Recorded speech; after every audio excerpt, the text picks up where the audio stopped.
Hello, I'm Herman Eberhardt, the Supervisory Museum Curator at the Franklin Roosevelt Presidential Library and Museum, back again to explore the stories behind some of the interesting artifacts in our museum collection. With the country in the middle of a presidential election, we thought it was a good time to do a program on campaign memorabilia. And it should come as no surprise that our museum collection has literally thousands of artifacts related to FDR's 4 presidential elections. We also have many items connected to his earlier campaigns for the New York State Senate and the vice presidency. We're going to start out today with a look at some colorful campaign memorabilia from all of these elections. Along the way, I'll be highlighting some unusual items that contain mysterious messages, and we'll play a little guessing game to figure out what they mean.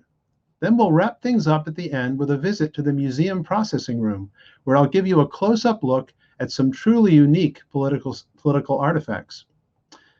This is going to be a very packed program. You're going to see over 100 items. So let's get started by looking at FDR's very first campaign. To do that, we need to go all the way back to 1910. FDR was 28 years old that year when he decided to run for a seat in the New York State Senate. Here he is out on the campaign trail, a freshman candidate smiling and shaking hands with the voters. And here is our young candidate striking a serious pose on a campaign poster and a button from that 1910 contest. The seat that FDR was seeking that year was in a traditionally Republican district, but he overcame the odds and won a narrow victory, getting a little under 52% of the vote. One item from the 1910 campaign that I like to show people is this advertisement for a series of political rallies. As you can see, as a mere state Senate candidate, FDR got second billing on this ad behind Richard Cannell, the Democratic candidate for Congress. I like to show this because I think it's very odd to see FDR's famous name appearing anywhere but the very top of a political flyer. Now, those of you who know your Roosevelt history know that in 1912, FDR was reelected to a second term in the New York State Senate, but he never served that term. Instead, he went to Washington, D.C. to work as Assistant Secretary of the Navy in the new Woodrow Wilson administration. This was FDR's introduction to national politics, and he quickly made a name for himself on the national stage. However, he did suffer one important political setback during this period. Not many people know that in 1914, FDR tried to win election as a United States Senator from New York State. This is a political button from that ill-fated campaign. Running in the Democratic primary, FDR finished a distant second, winning less than 30% of the vote. However, despite this loss, his political star was still on the rise, so much so that in 1920, the Democrats nominated him as their vice presidential candidate. The Democrats' presidential candidate that year was Governor James Cox of Ohio, and this is a political poster from our collection that depicts the Democratic team. It's important to remember that FDR was very young at this point, just 38 years old, so this was quite a big jump for him politically. We have a lot of colorful items from the 1920 campaign, including this poster depicting Cox and Roosevelt, though I don't think the portrait of FDR in this item, if you look closely at it, is very accurate. And of course, there were political buttons like these ones that supporters could wear. Now, 1920 turned out to be a disastrous year for the Democrats, and Cox and Roosevelt went down to defeat to Republican Warren G. Harding of Ohio and his running mate, Calvin Coolidge. The numbers that year were pretty brutal. Harding and Coolidge received 60% of the vote to just 34% for Cox and FDR.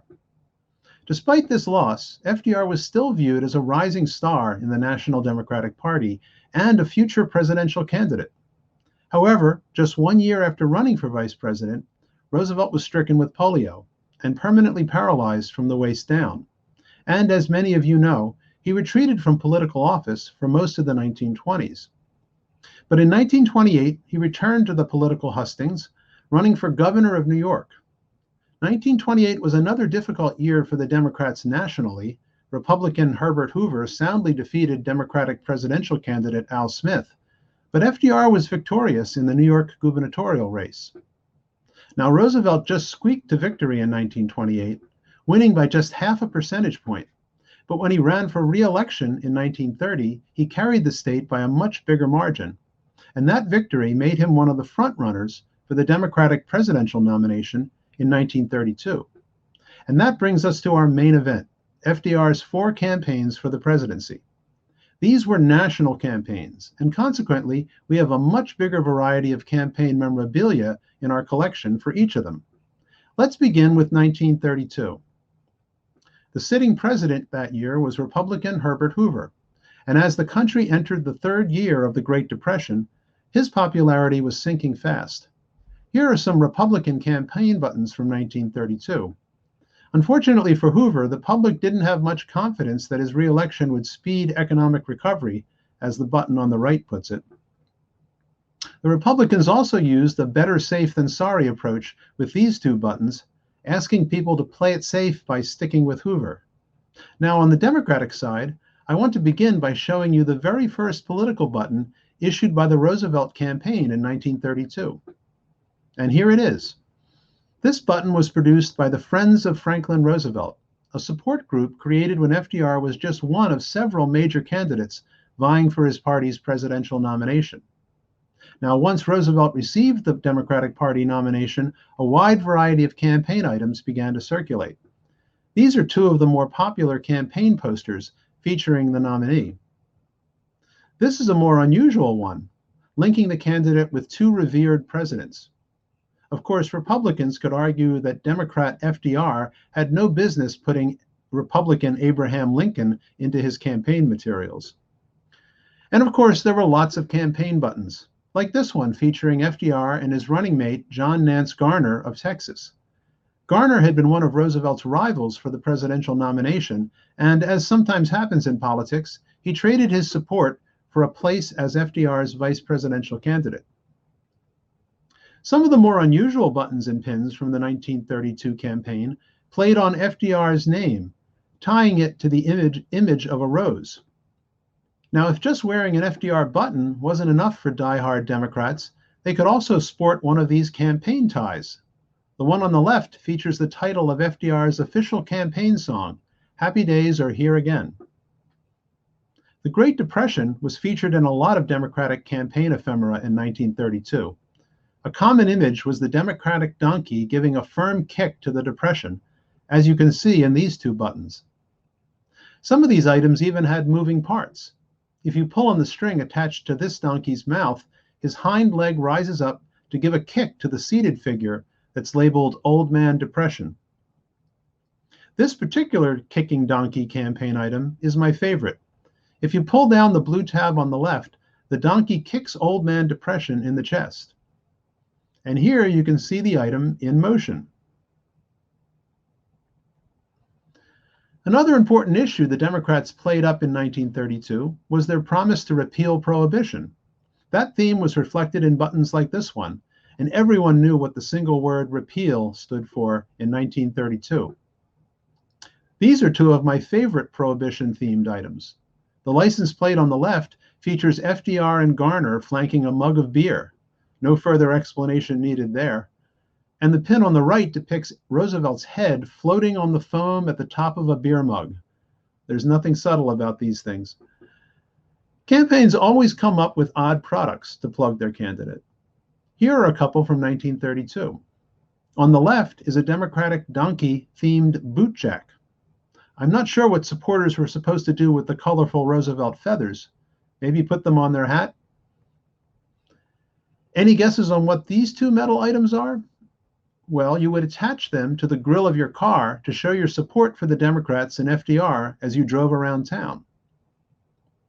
Franklin Roosevelt was a well-known stamp collector, and the American Philatelic Society joined the FDR for President bandwagon in 1932 with these commemorative stamps plugging a stamp collector for president. The very last item from the 1932 campaign that I'm going to spotlight concerns a superstitious streak that FDR had. We know, for instance, that he avoided traveling on Friday the 13th. He also had a lucky campaign hat, which I'm going to show you later in this program. And he had this lucky rabbit's foot that he carried with him on the campaign trail in 1932. It seems to have done the trick because FDR was swept into office in a landslide victory. That's him with Eleanor Roosevelt celebrating the returns on election night. So now we're going to jump forward 4 years to 1936. In that year, FDR was running again for the presidency, but this time as a sitting president seeking a second term. Here he is giving a speech from the back of his campaign train during a whistle-stop tour that year. By 1936, the New Deal was well established, and Roosevelt ran on his record of providing Americans with jobs, housing, old age pensions, and other basic needs. This poster used the first letters of the president's full name, see Franklin Delano Roosevelt running down the left side in red, to recount his achievements, ranging from F for freeing the nation from fear to T at the very end for turned panic and despondency into renewed faith in American democracy. This inventive campaign poster made clever use of the words from a short biography of the president to form a portrait of him. Roosevelt's 1936 campaign often used the slogan "Forward with Roosevelt" on its promotional items. You can see two examples here where the slogan was reproduced on a poster and on a license plate. And here are two 1936 versions of the metal promo items that you attach to the grille of your car. And there were plenty of political buttons produced by the campaign. Here are just a few from our collection. Now, the man the Republicans chose to run against FDR in 1936 was Kansas Governor Alf Landon. This campaign button features Landon and his running mate Frank Knox, the publisher of the Republican-leaning Chicago Daily News. And that's Governor Landon's face at the center of a promotional handkerchief that his campaign produced. It features the lyrics to a campaign song that you sang to the popular tune Old Susanna. Well, in the end, Landon and Knox went down in defeat in one of the greatest landslides in American political history. FDR won over 60% of the vote in 1936, carrying every state in the nation except Maine and Vermont. It was Roosevelt's largest margin of victory in his 4 presidential elections. Now, FDR's victory margin would be considerably smaller 4 years later, in 1940, when he ran for an unprecedented 3rd term as President of the United States. Here are two of the popular campaign posters issued by the Democrats that year. And here is a much more elaborate one that cites a host of FDR's domestic accomplishments, including Social Security, the minimum wage, ending prohibition, the Wagner Act, the CCC, the WPA, and banking reform. However, the New Deal was not the big issue in the 1940 election. 2 other issues would dominate that campaign. The first was World War II, which had broken out in Europe in 1939.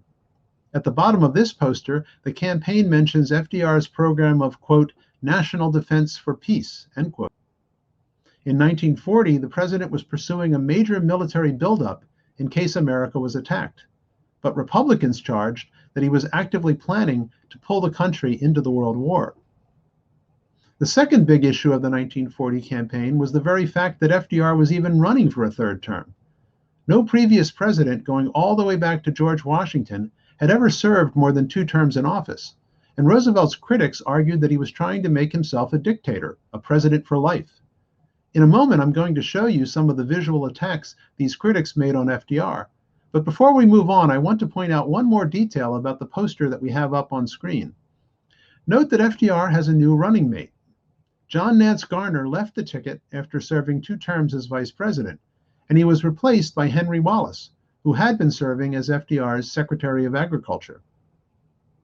FDR's Republican opponent in 1940 was Wendell Willkie. A political novice, Willkie was a wealthy businessman who had made a fortune as a utilities executive. He made his name in Republican circles as a prominent opponent of the giant public power projects sponsored by the New Deal, especially the Tennessee Valley Authority. The Willkie campaign came up with a lot of clever campaign items, like this button that played off of his name. But the most prolific Republican campaign ephemera in 1940 was directed at FDR's decision to break the 2-term limit first set by George Washington. A host of posters and buttons like these ones attacked the president for seeking a 3rd term. I'm a little confused about the one that says Washington wouldn't, Grant couldn't, Roosevelt shouldn't. It's not clear to me why Grant couldn't. Of course, the Democrats responded with pro-Roosevelt buttons, proclaiming better a 3rd termer than a 3rd rater, 2 good terms deserve another, and we want Roosevelt again. 1940 was actually a great year for political buttons. And in a couple of interesting cases, you can see how a slogan on one party's button inspired an opposing one. Here's an example in which FDR's initials deliver very different messages. Franklin Deficit Roosevelt on the left and Franklin Deserves Re-election on the right. This Democratic button calling on the nation to, quote, draft Roosevelt for a third term was countered by this Republican response, which raises the fear that FDR would take the country into World War II if re-elected. The World War II theme appears again in this stark button, linking FDR and his running mate, Henry Wallace, to war fears. Well, in the end, whether you were ready to give the shirt off your back for FDR, like the message on this novelty pin shaped like a shirt, or you viewed him as Dr. Jekyll of Hyde Park, you had plenty of choices for buttons and pins in 1940.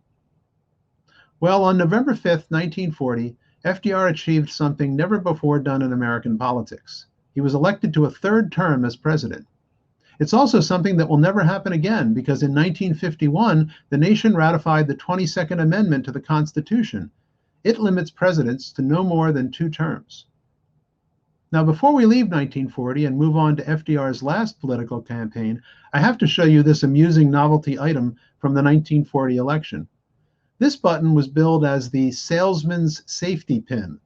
It features both FDR and Willkie. Presumably, this was a political button any salesman could safely wear to a sales pitch without having to worry about offending his potential client. Well, in 1944, in the middle of World War II, FDR ran for the last time, seeking a 4th term as America's president. Just as they had during FDR's 3rd term campaign, the Republicans objected in principle to the president seeking a 4th term, and Democrats responded in kind, proclaiming 3 good terms deserves another. FDR's Republican Party opponent in 1944 was the young governor of New York State, Tom Dewey. Dewey's running mate was Governor John Bricker of Ohio. Many of the Democratic Party campaign items produced for the 1944 election underscored FDR's role as commander-in-chief of a nation at war. In the poster, Uncle Sam is literally ordering FDR to remain at his post until the job of winning the war is over. The Democrats also created campaign items referencing the president's famous 4 Freedoms speech, in which he advocated a post-war world founded on freedom of speech, freedom of religion, freedom from want, and freedom from fear. The 4 freedoms neatly dovetailed with the idea of a 4th presidential term. FDR also had a new running mate in 1944. Henry Wallace was dropped from the ticket and replaced by Missouri Senator Harry Truman. When Roosevelt died just 5 months after the election, Truman would succeed him as president.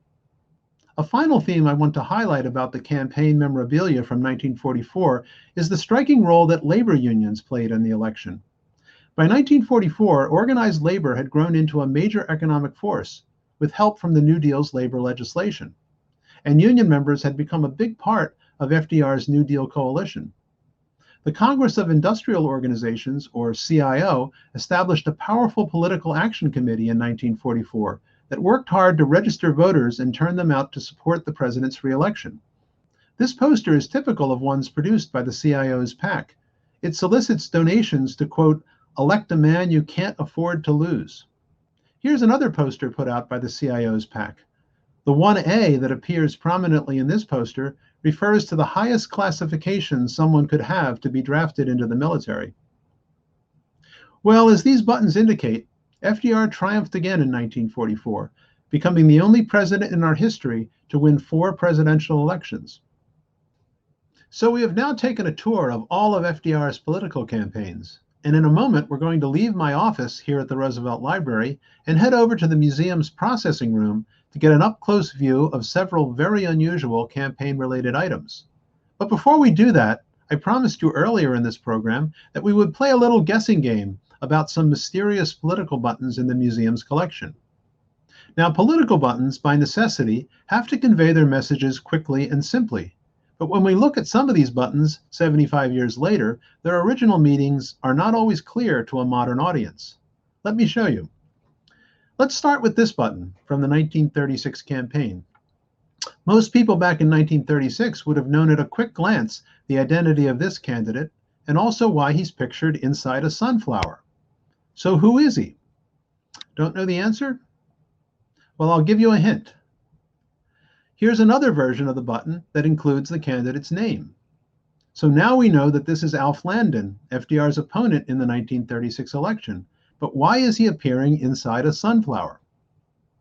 The answer is that Landon was from the state of Kansas, and that state's official nickname is the Sunflower State. Okay, so keeping with the plant theme, let's move on to the 1940 campaign. Why does this button for the Roosevelt-Wallace ticket feature an ear of corn in the center? Well, Henry Wallace, FDR's vice presidential running mate, was from Iowa, and many people then and now associate that state with corn production. Now, it turns out that the 1940 election that pitted FDR and Wallace against Wendell Willkie and Oregon Senator Charles McNary is one of the richest in terms of obscure political buttons. Let's start with this one. What the heck do you think is going on here? This is clearly meant to be an attack on Henry Wallace, but what does this button mean? This gets pretty complicated, but basically, during the Great Depression, the price of farm products dropped disastrously. To help shore up those prices and save family farms, the New Deal paid farmers to restrict production. Henry Wallace, as FDR's Secretary of Agriculture, was involved with a program to slaughter piglets to reduce pork production and thereby stabilize pork prices. And that should make it clear why 6 million piglets would be very opposed to Wallace's, quote, raw deal. Sticking with the 1940 campaign, what do you make of this button? Why would I wait until I was 21 years old to vote for Willkie? Okay, this is a trick question because until the 26th Amendment to the Constitution was adopted in 1971, no one under the age of 21 could vote. Now, of course, the voting age is set at 18. Okay, now let's take a look at these three buttons. All of them are about the same subject, but do you know what they mean? Well, I'll give you a hint. The one on the left is a pro-FDR button, and the two on the right are anti-Roosevelt. Need another hint? These are all from the 1940 election. And that should tell you that they all refer to FDR's decision to run for a third term. Note the three stars at the bottom of the big no button, and the three dots inside the dice that say, you lose, Franklin. Now, based on what I just told you, these two buttons should be easy to identify. Using a baseball metaphor, both of these buttons call FDR out for a third term. This odd third term button employs a slang phrase that was popular during the early 20th century, 23 skidoo. That meant scram or get out, or someone being forced to leave quickly by someone else. Here are a few more third-term buttons. They all refer to FDR's alleged goal of making himself a king or dictator. The Jimmy in the button on the right is Roosevelt's eldest son, James, who presumably is in line for the throne after his father. FDR often used the expression "my friends" in his speeches, especially his famous radio fireside chats.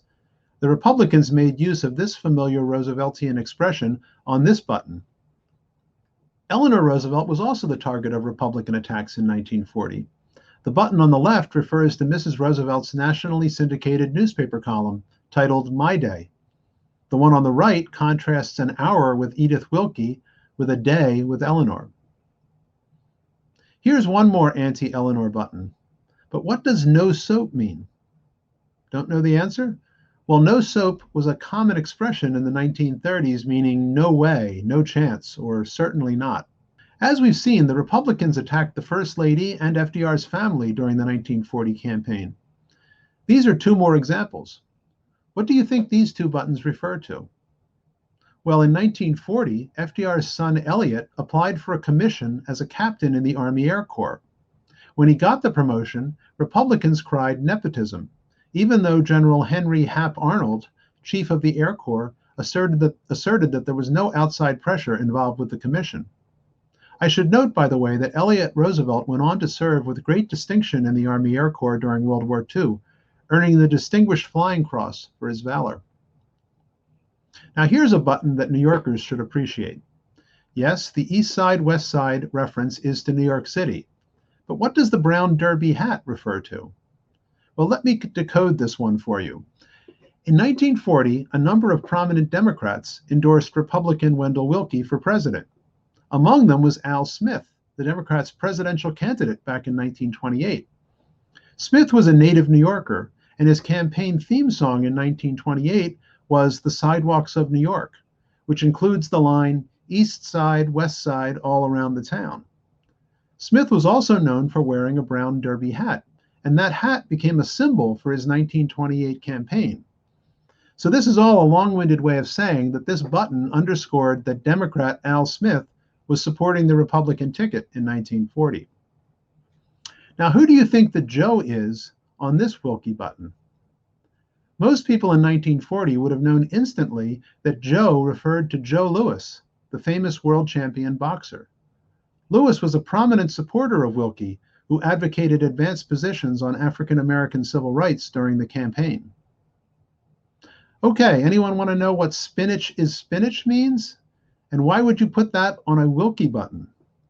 Well, this strange expression is often traced back to a 1928 New Yorker magazine cartoon in which a mother and daughter are sitting at a dinner table. "It's broccoli, dear," says the mother. The daughter pushes her plate away and says, "I say it's spinach, and I say the hell with it." Well, by 1940, the expression, "I say it's spinach," had entered the public vernacular. So the inference on this button is that Willkie will tell it like it is in his criticisms of FDR. We've been looking at a whole bunch of anti-FDR buttons from 1940, so I think it's only fair to put up these two anti-Willkie buttons. During the campaign, the Republicans presented Willkie as a simple, common-sense middle American from Indiana. But the Democrats took every opportunity to remind the public that Willkie had moved to New York City and made a fortune as general counsel and later president of Commonwealth and Southern, a gas and electric utility holding company. These two buttons drive that point home. The very last mystery button I'm going to show you is this 1940 Willkie button. I must confess that I don't know what this button means. What does the proverbial little red schoolhouse have to do with Wendell Willkie? Was this part of a Republican effort to emphasize his middle American roots back in Indiana? I don't know, but perhaps one of you can help me out with that one. So now, as promised, we're going to take a little trip and leave my office to make a visit to the museum processing room, a special room here at the Roosevelt Library that visitors never get to see. The room is a workspace where museum staff work directly with objects, examining them, performing preservation work, and preparing them for display, loan, or storage. And here we are in the processing room, where I've brought out 4 objects that I'm going to get you a close-up view of, and we're going to talk a little bit about them. They're all very interesting in their own way. The very first item on the left here, today we're very accustomed to seeing bumper stickers on cars. You see them everywhere. This is actually an early version from 1932. It was designed to be placed on your windshield or on your rear window, and it came with a handy guide on how to apply it. That included an illustration, which you can see, that shows you Roosevelt's name as it would appear on the back of your car after you had applied it to your windshield. The instructions also note, very helpfully, that after the election, you can scrape off the lettering with a knife and use the backing as a glare shield. So it had an added value even after the election was over. The second item is a true novelty item from the 1936 campaign. It's a board game called Reach the White House. And I don't have time to go into all the obscure references included on the board game, but I can tell you that this game was created rather early in the election cycle for 1936, because along with FDR, who you see there in the upper left portion of the board, you also see in the lower left the candidacy of Senator Huey Long of Louisiana. Long was a Democrat, and in 1935, he was widely seen as a potential challenger to FDR for the Democratic nomination. Long's nickname was the Kingfish. So the board piece that you see for him on the game board is of a fish. Now, Long was a populist figure who campaigned for what he called the Share Our Wealth program. He was promising to, quote, make every man a king by taxing the rich and using the money to give every American family a household grant of $5,000. That's equivalent to about $90,000 today, and a guaranteed minimum annual income of $2,000 to $3,000 a year, which would be about $40,000 to $50,000 in current dollars. You see that represented on the board, the $5,000 figure. Now, I know that this game was produced in 1935, and how do I know that? Well, because on September 8th, 1935, Huey Long was shot by an assassin, and he died 2 days later from his wounds. So clearly, he wasn't a candidate in the 1936 election. The other figures listed on the board, of course, the Republican candidate, who at that time, when the board was created, was not yet named. And there's also a corner that's for a dark horse candidate who might have emerged from out of the Democratic or the Republican Party during the course of the campaign. So again, an interesting novelty item from 1936. The third item on the table is a demonstration model for a type of voting machine that was very common in the 1930s and was still in use in some places in this country in recent years. This model was designed to be used at a polling place in 1936 to instruct voters on how to use the actual machine, which would have been much larger and have had a curtain that came across when the person was voting so that their vote was kept secret. Now, many older viewers are probably familiar with these machines, but for younger people, let me give you a quick tutorial on how this thing actually worked. First of all, we know that this was used in the state of Pennsylvania during the 1936 election because of the candidates that are listed on it. We can see President Roosevelt and Republican Alfred Landon listed as the candidates for president, but there are also candidates for Pennsylvania offices, including the governor of Pennsylvania. And then above, you can also see some local referendum issues that people were voting on in this particular community in Pennsylvania. They were voting on whether to build a courthouse, and the one my favorite is they're voting on whether to permit the speed limit to be increased to 30 miles per hour. Remember, this is 1936. So anyway, how did the machine work? Well, you began by pulling on the red lever located at the top of the machine. And when you pulled that lever, a curtain would close around you and the machine so that your vote would be secret. Then you would turn different levers, you can see, for the different candidates and for the different issues, deciding what your votes were going to be. And then when you were finished, you would pull that red lever back again. Your vote would be recorded, the curtain would open, and you had voted. So an interesting item. Again, this was not actually used to vote, but it was something that would instruct people who maybe were voting for the first time or are not familiar with these machines, and would tell you how to cast your vote. The very last item I have out on the table is a really special artifact. Franklin Roosevelt, I mentioned earlier in this program, had a superstitious streak, and he considered this hat to be his lucky campaign hat, and he used it in his 1932 campaign.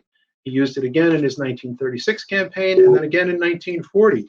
Now, after the 40 election, presumably because he wasn't thinking he was going to run for a fourth term, FDR donated the hat to be auctioned off at a charity auction in Hollywood for the Motion Picture Relief Fund.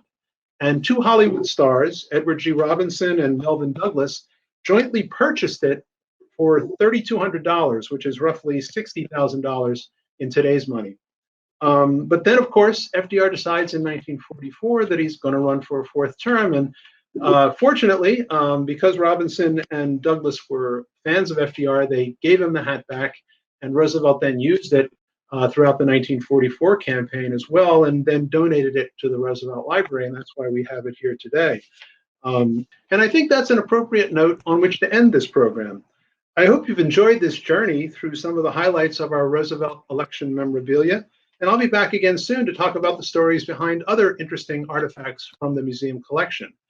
If you want to learn more about our collection of political posters and political paraphernalia, I encourage you to take both our virtual museum tour and to explore our digital artifact collection. Both of those are available on our website. See you next time.